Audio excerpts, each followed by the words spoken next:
Hello everyone, I'm Chen Yijia. Today I want to talk about the symphony of online selves.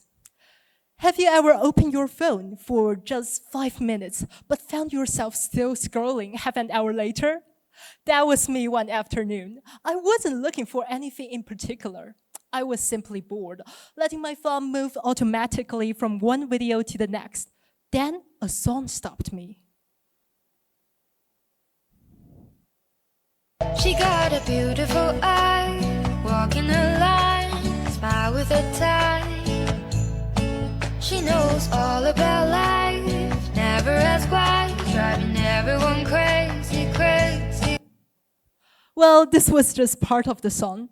It was a song created within only 30 minutes by a 15-year-old girl named Yijia, using nothing but a guitar, a laptop, and her raw passion.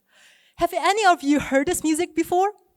Or maybe you had a moment like that, a sudden viral spark on your screen that feels so genuine that stopped your thumb from scrolling. I was captivated. But within days, the harmony collapsed into cacophony. The video that was praised one day were torn apart the next. People attacked her appearance, people questioned her originality, and scrutinized every detail of her life. Overnight, they stopped listening to her music. Instead, everyone began to deciding who Wiki should be. Social media is no longer part of our life. It is our life.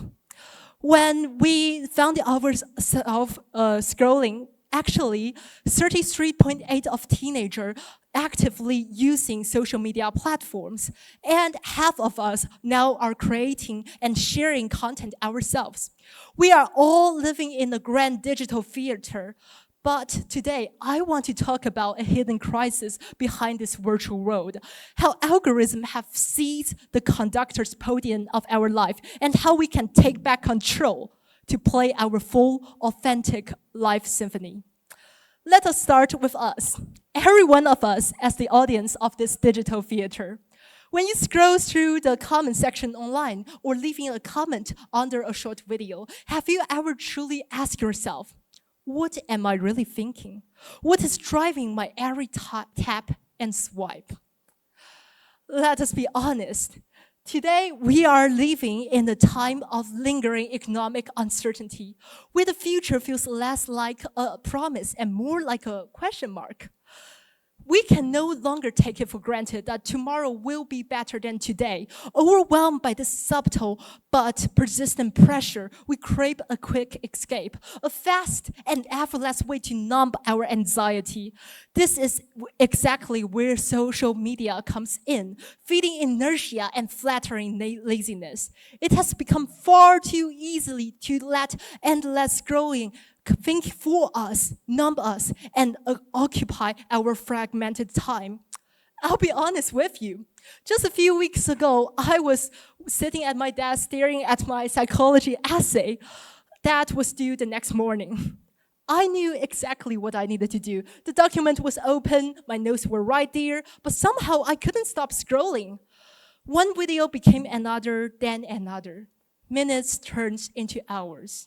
And although I kept telling myself I was just taking a break, my anxiety increased with every swipe.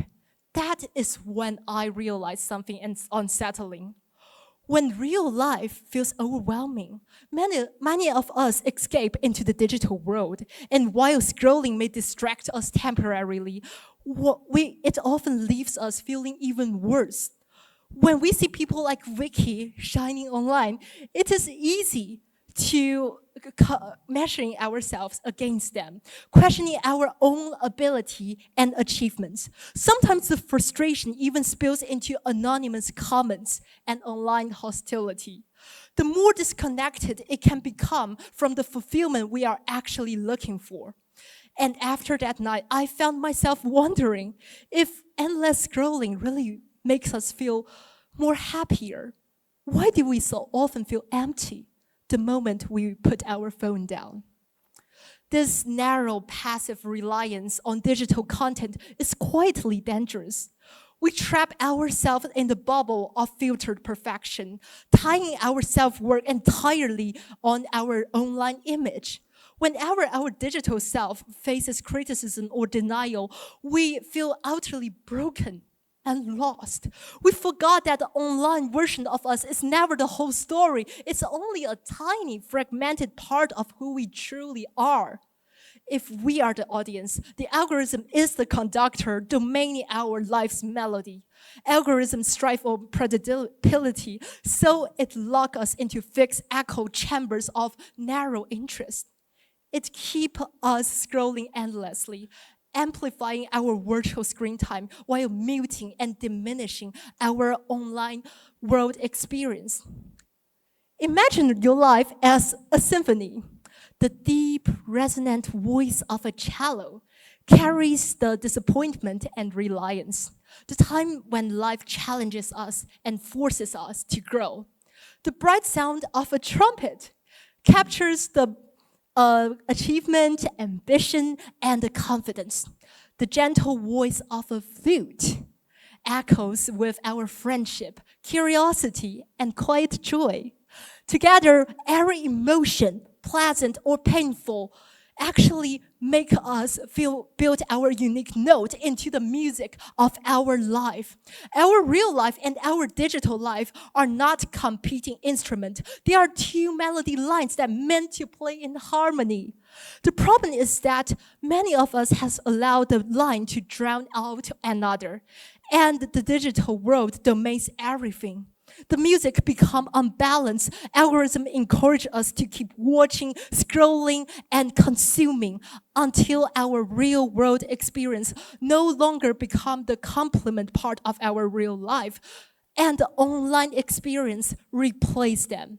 A symphony cannot be the complete when the only one melody line is heard, without real conversation, real challenges, real feelers, and real growth. The music of our life loses its depth and richness. What remains may still sound loud, but it's no longer a complete piece of music. A magnificent life composition requires perfect counterpoint between digital world and the real one.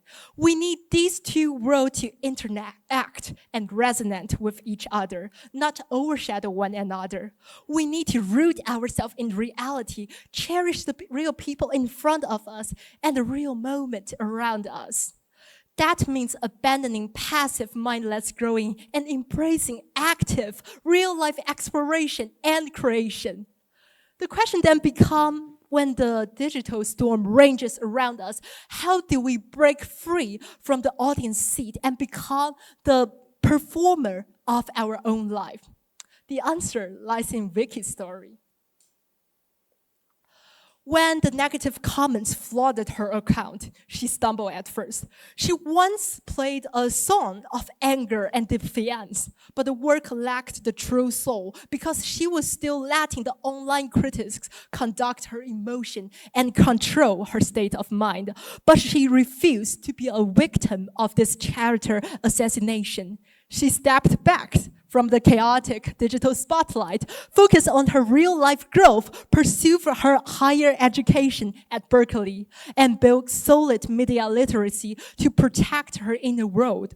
Most importantly, she chose to grow outward, rooted in the real world under the sun. This year, she came back with her masterpiece, Yijia, a powerful tribute to the unbounded, diverse, and unspotted beauty of growth. If you are interested in it, give this track a search. In this song, you will hear the voice of a young woman who refused to be reduced in a single repeated note. She took back the baton. She reclaimed her podium. Dear friends, algorithm will always try to pin us in the audience seat, making us consume the perfect written script coded by the code data. But we can never be the mere spectator of our own life. A complete, extraordinary life stage is never witnessed on the dark seat. It's played out bravely on stage with you holding your own instrument. Let the virtual world become our canvas, but let the physical world become our anchor. Let the interest become our megaphone, but let the concrete reality become our sanctuary. Let the digital avatar become our decorative mess, but let the untamed, authentic soul become our real self, real identity. Never let the string of ones and reals and zeros compose your life, conduct your destiny. Thank you.